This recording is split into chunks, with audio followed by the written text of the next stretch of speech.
Bonjour mes amis, bonjour mes très chers bâtisseurs de vie, bonjour mes valeureux bâtisseurs de vie. Nous sommes aujourd'hui lundi et je vais vous souhaiter à toutes et à tous la bienvenue à la plateforme des créateurs d'opportunités, à la plateforme des éveilleurs de possibilités. Aujourd'hui, ma question avec vous est simple. À quel niveau de responsabilité sommes-nous? À quel niveau de responsabilité sommes-nous? Je voudrais donc, à partir et à travers cette question, parler des niveaux de responsabilité. Il est déjà bon de savoir que la responsabilité n'est pas forcément liée au titre. La responsabilité n'est pas liée à la fonction que nous occupons. La responsabilité non plus n'est liée à, je dirais, au poste, n'est-ce pas, au poste que nous occupons ou à la fonction que nous exerçons ou même simplement le titre que nous avons. La responsabilité, ce n'est pas forcément lié au rang social. La responsabilité n'est pas liée au sexe. La responsabilité n'est pas liée à l'âge. La responsabilité, c'est tout autre chose.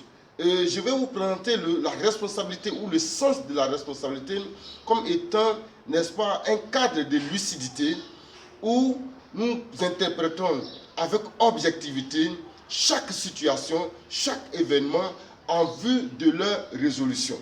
Donc, dans la responsabilité, il y a la notion de lucidité, il y a la notion ensuite d'objectivité et enfin la notion de résolution.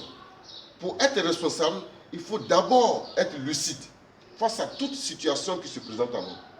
Ensuite, cette lucidité devrait pouvoir nous conduire à pouvoir analyser et interpréter chaque fait avec objectivité. Non pas avec émotion, mais avec objectivité.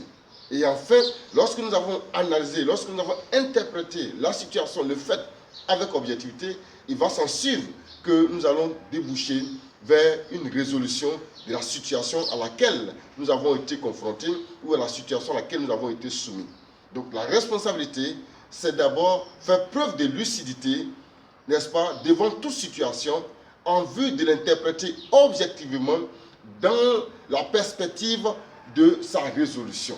Donc vous comprenez avec moi que la responsabilité, ce n'est pas attaché ni au titre, ni à la fonction, ni même, je dirais, au poste que nous occupons. Mais la responsabilité, c'est beaucoup plus une affaire de lucidité, une affaire d'objectivité et de résolution. Alors, pour parler des niveaux de responsabilité, je m'avais vous dire aujourd'hui, vous présenter 3 niveaux de responsabilité. La première, c'est la responsabilité par réflexe. Vous savez que l'homme est un être par réflexe.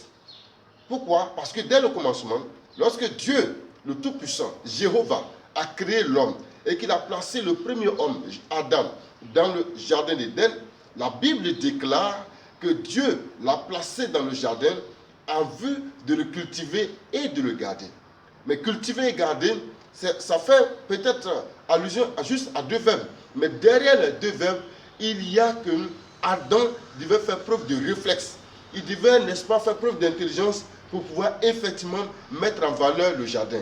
Mais quand Dieu dit cultiver et garder, derrière cultiver et garder, Adam avait la responsabilité de valoriser le jardin. Et valoriser le jardin, fructifier le jardin, de sorte à le faire de façon générationnelle. La preuve, ses enfants, Adam, les enfants de Adam, Caïn et Abel, sont devenus l'un cultivateur et l'autre, n'est-ce pas, berger ou éleveur. Pourquoi? Parce qu'ils l'ont appris de leur père.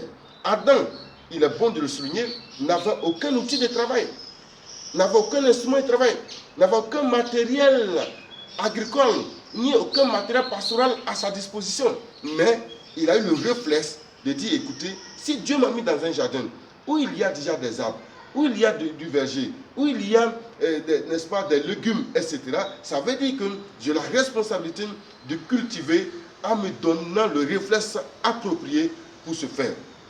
Et c'est ce qu'il a fait. Mais en termes de réflexes, il est bon aussi de savoir que tous les réflexes ne sont pas appropriés. Parce qu'il faut avoir un réflexe avec une bonne disposition de cœur. Il y a des personnes qui ont des réflexes avec une mauvaise disposition de cœur. Comme ça a été le cas avec Judas Iscariot, qui lui, dans son réflexe de mauvaise disposition de cœur, il s'est plaint lorsque cette femme est venue verser du parfum sur le Seigneur Jésus-Christ. Il s'est plaint que cet argent aurait pu servir à aider les pauvres. Mais si vous lisez la suite de l'histoire, juste après ça, il est allé voir les souverains sacrificateurs. Pourquoi? Parce qu'il avait besoin d'argent.